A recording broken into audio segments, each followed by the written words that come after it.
Floating point multiplication. Yesterday we had learned about addition and subtraction of floating point numbers. What was the procedure? Ma'am. The procedure was, first you have to make the exponents equal, and then based on the sign you have to perform the addition or subtraction. In today's class we will look at multiplication of floating point number. First of all, can you tell me what is a floating point number?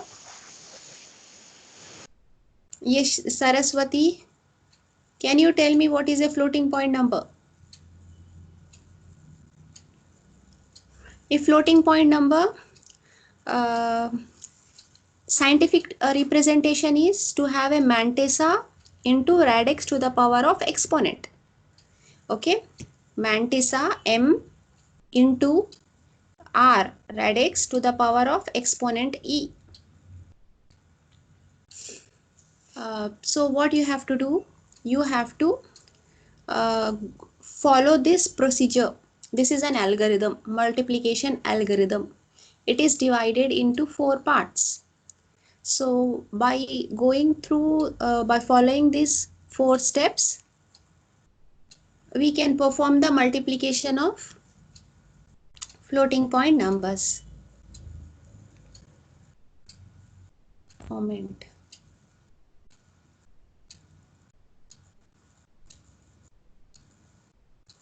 This.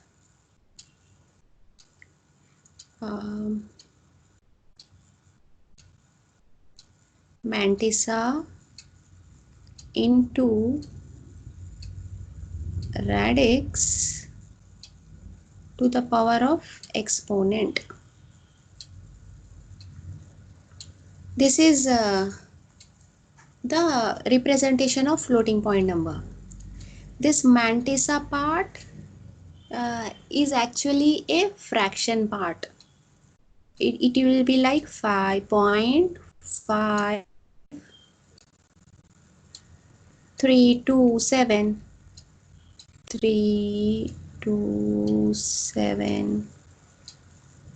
into this number is a decimal number.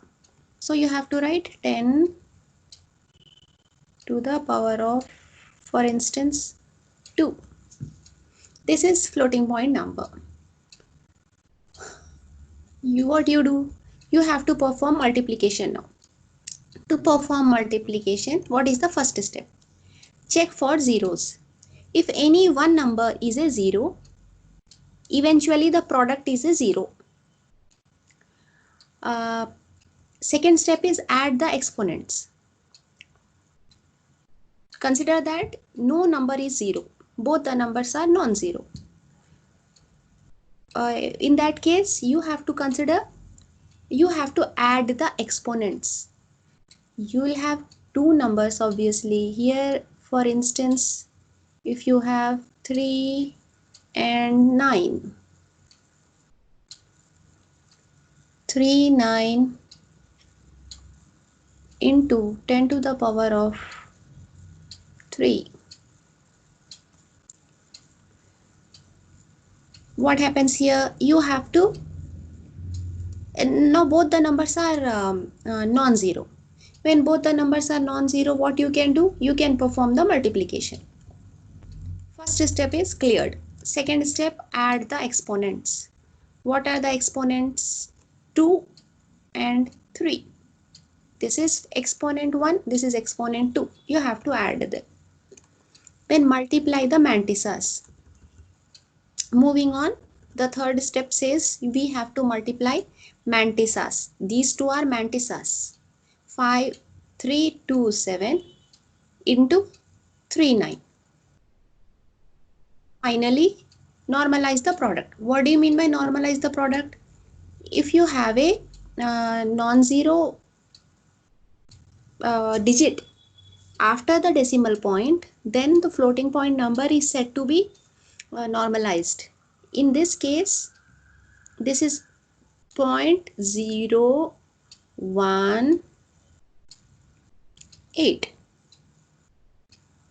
0.018. For this 0.018, to normalize, what you have to do? You have to shift to left. That way you can normalize. This number become 1.8. This is a normalized number because the most significant bit or the first bit after the point is non-zero. That is fourth step. Let us look at the flow chart. Multiply procedure begins, and then multiplicand. Multiplicand means this first number is called as multiplicand, and the second number, lower number, this is upper number. Upper number is multiplicand, lower number is multiplier. Multiplicand is in BR, multiplier is in QR. What are BR and QR? They are registers. Where is it? The hardware configuration. It is like this. Hardware BR is register, AC is register, QR is register, and capital B is mantissa, small b is exponent. Here BS, AS, QS are the sign bits of these numbers. A1 is the most significant bit. Because of this A1 only you can determine whether the number is normalized or not. If A1 is non-zero, then the number is normalized. If A1 is 0, then the number is not unnormalized.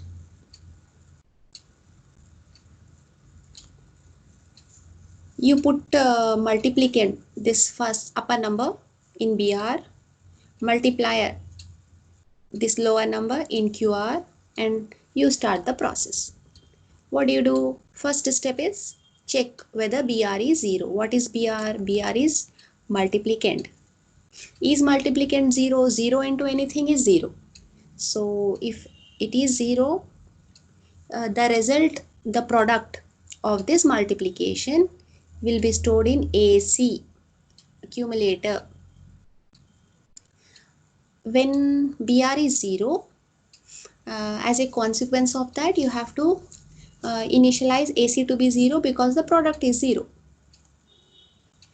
If BR is not equal to 0, you follow this path, and here you have to check whether QR is 0. If QR is 0, if this multiplier is 0, in that case also accumulator will be 0.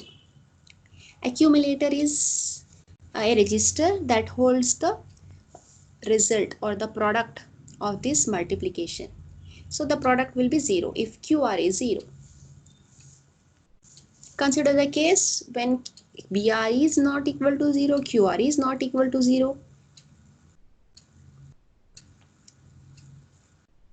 Essentially, in that case, multiplication operation proceeds. You are putting Q into A. What is Q? If you remember, in this configuration, look at here. What is a small q? Small q is a exponent of QR. What is there in QR? What are you storing in QR? Multiplier. So multiplier exponent. You are saving into. Multipliers exponent is 3, ma'am. Multipliers exponent is 3. Yes, very good. This 3, where are you transferring? Into A. What is A? What is A? Look at here. A is the exponent part of accumulator. A is the exponent part of accumulator. Small q. Exponent part means, you know, um, in a floating point number, total 48 bits are used to represent a floating point number, out of which 36 bits are used for mantissa and 12 bits are used for exponent. And mantissa, you know, it is like this part. This is mantissa and this is our exponent. To store mantissa you have 36 bits, and to store exponent you have 2 bits. 12 bits. Small a is the exponent part of accumulator. Capital A is the mantissa part of accumulator. Capital B is the mantissa part of BR. Small b is the exponent part of BR. Capital Q is the mantissa part of QR. Small q is the exponent part of QR. BS, AS, QS are the sign bits to denote whether the number is positive or negative. If it is positive, BS will store 0. If it is negative, BS will store 1.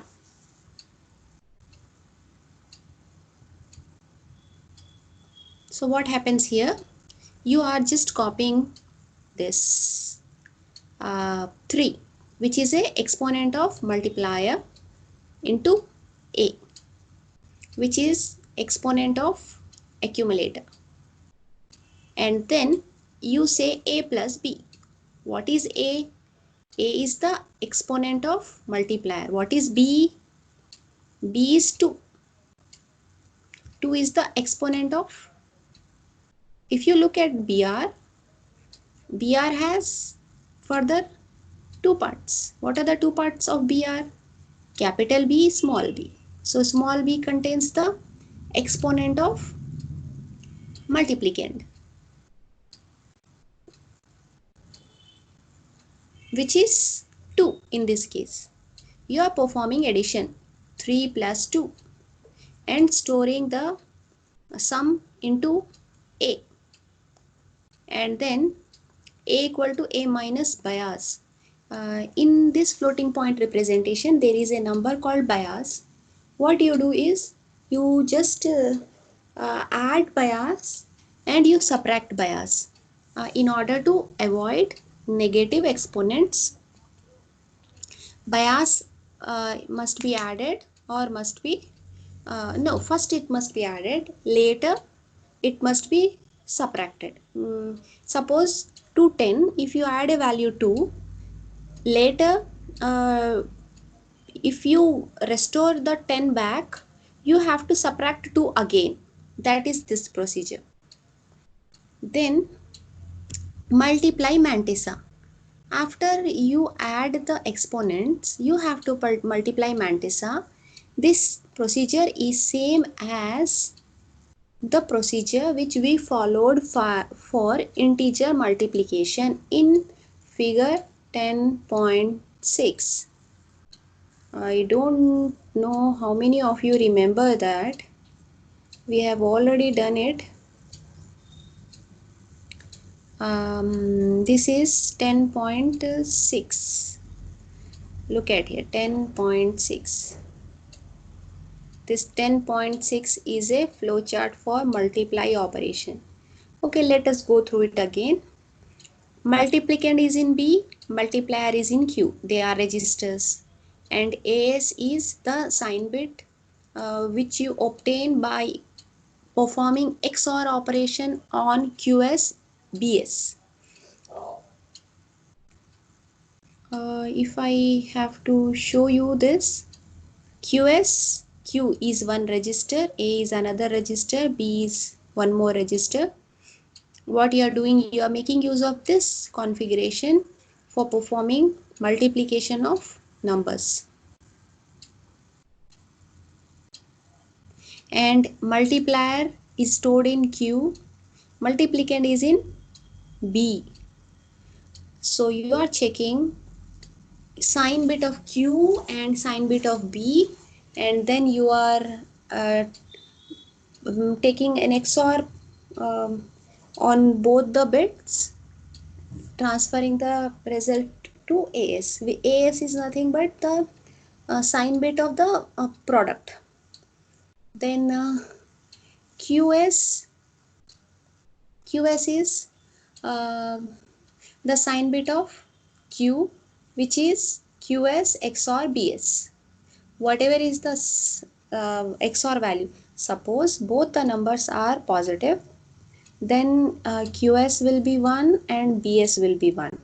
1 XOR 1 is 0. If both the numbers are negative, then QS and BS both are 0, 0, and 0 XOR 0 is 0. Like that, you are trying to find the sign of AS, QS, and this A is initialized to 0 initially, E is extended carry bit, which is also initialized to 0, SC is the sequence count. And what is the procedure of multiplication here? You check what is the value of Qn. Qn is the last bit of Q, last, this one, this bit, this last bit. This last bit of Q is, in Q what do you have? In Q you have a multiplier. So you compare, you check what is the value of last bit of multiplier. If it is 1, you perform addition of A plus B. A is 0 initially, B is the multiplicand. You know something, what happens is 2 into 5 can be emulated through addition 5 times. If you add 2 with itself, then will you not get the correct product? Same logic we are applying here. Instead of performing direct multiplication, you are doing you are changing the multiplication operation into addition operation. If I say 10 into 7, 10 into 7, the product is 70. If you convert this product into sum operation, then you have to perform sum of 10. 7 times you have to add 10 with 10. So 10 plus 10, 20. To 20 again you add 10, 30. To 30 again you add 10. Like that 7 times you do addition operation. Eventually the result is same as multiplication operation. So that is the logic we are applying here. If it is 1, you perform addition. If it is not 1, you just perform right shift of EAQ, and you decrement the sequence counter. If sequence counter is equal to 0, you end the process. If it is not equal to 0, you begin all over again. By using this procedure only, floating point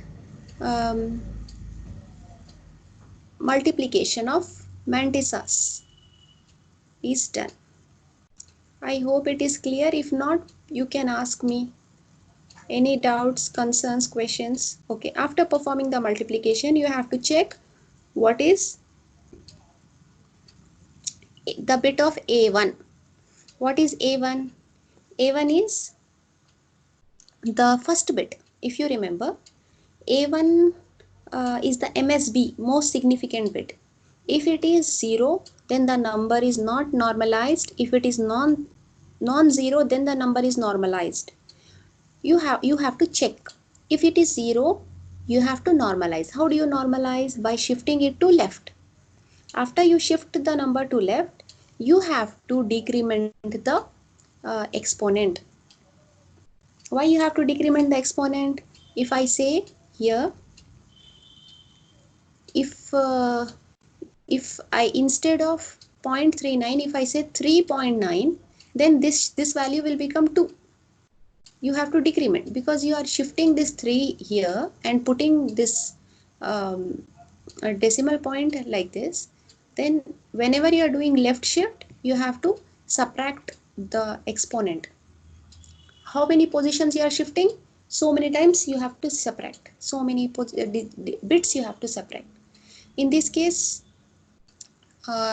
if you shift only for once, you subtract only one time. And if it is 1 means non-zero. In binary, obviously, if it is 1, it is non-zero. Whereas in decimal, it can be any number between 1 and 9. Here, because we are considering binary, if it is 1, you end the process and the product is in AC, accumulator. If it is 0, you have to shift and decrement the exponent. This is multiplication. Students, any doubt, any concern, any thing which is not clear, you can please ask. Moving on to division. Division operation in floating point number has 5 steps. First, you need to check for 0. Why do you need to check for 0? If the divisor is 0, it is an illegal operation. You cannot divide a number by 0. If the dividend is 0, even then you don't get any result out of it. So you have to check for whether any one number or both numbers are 0. That is step 1. In step 2, what do? You initialize the registers and evaluate the sign. Sign is important to know as it determines the sign of the quotient. Align the dividend. What is a dividend? Dividend divisor. And dividend is the mantissa part of the upper number. Subtract the exponents. Like you have performed addition of exponents in multiplication operation, here you have to perform subtraction of exponents in division operation. And finally, you have to divide the mantissa. Let us look at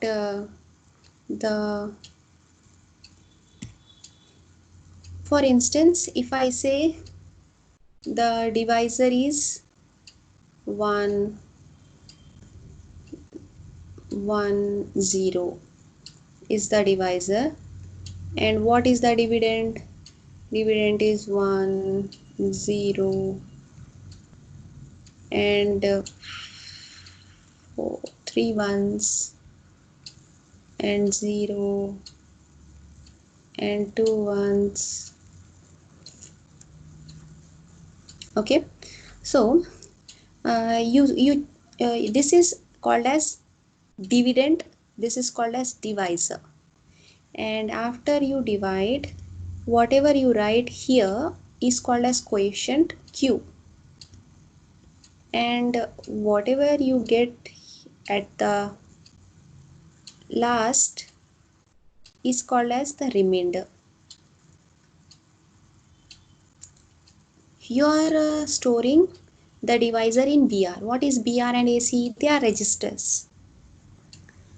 What is dividend? This part. So the dividend you are storing in AC. What is the first step? To check whether any one or both are 0. Is BR 0? If it is 0, then it is an error. Divide by 0. If not, is dividend 0? If dividend is 0, then the quotient QR will be 0. Here, if you are dividing 0 by 2, then it will be 0. The quotient will be 0. That 0 you are storing in this QR. If not, at this point we can say that both the numbers are not zero. When both the numbers are not zero, you evaluate the sign. How do you evaluate the sign? By using XOR operator. What does XOR operator do? Again, you know it. If both the signs are identical, XOR operator gives 0. 0 means the sign of the result is positive. If both are non-identical, then XOR operation will give 1, and that will be the sign of the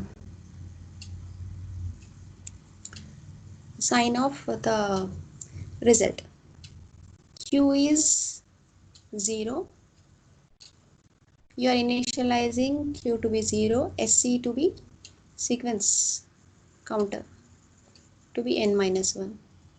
And what is the first step? EA is equals to A minus B. This is like A minus B. After you perform A minus B, you check whether E is 0 or 1. Again, if you remember,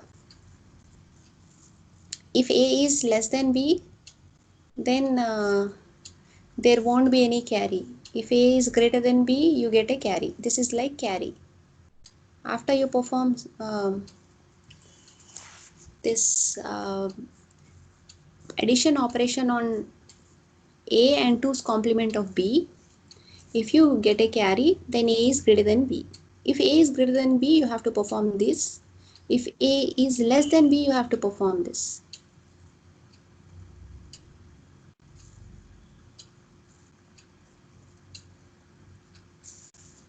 Okay.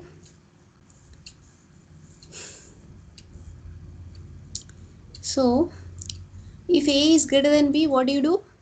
You add A to B and you perform right shift of A and add a value 1 to the exponent. If A is less than B, you just perform addition and you don't do shift operation. If both the branches will lead to this step, what is this step? This step is A plus 2's complement of B, which is A minus B. Exponents, you are doing this on exponents. A is equals to A minus B, and here you are adding a value, bias value, and you are transferring the A exponent into Q. This is all about A value, means exponents. Actual division of mantissa. To perform actual division of mantissa, again you have to refer to the division operation which we already studied for integers in figure 10.13. This what we did. All this is about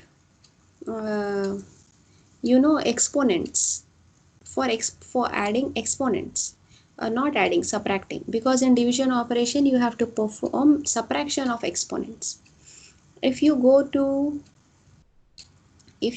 this 10. This 1.3, this is the division operation. In this division operation, what happens is, this division operation is called as restoring method. Here, if you look at this, what we do is we write divisor and 2's complement of divisor, and you take A, Q and B registers. E is the extended bit of A that stores the carry, and SC is the sequence counter, and A and Q together will have the dividend, B will have divisor, This entire number is a dividend. 0, 111, 0 and 5 zeros. So this entire number you can see here, this is a dividend and this is a divisor. So you are putting dividend in 2 registers and divisor in 1 register, and you perform left shift operation, this like this, like all these bits will be moved.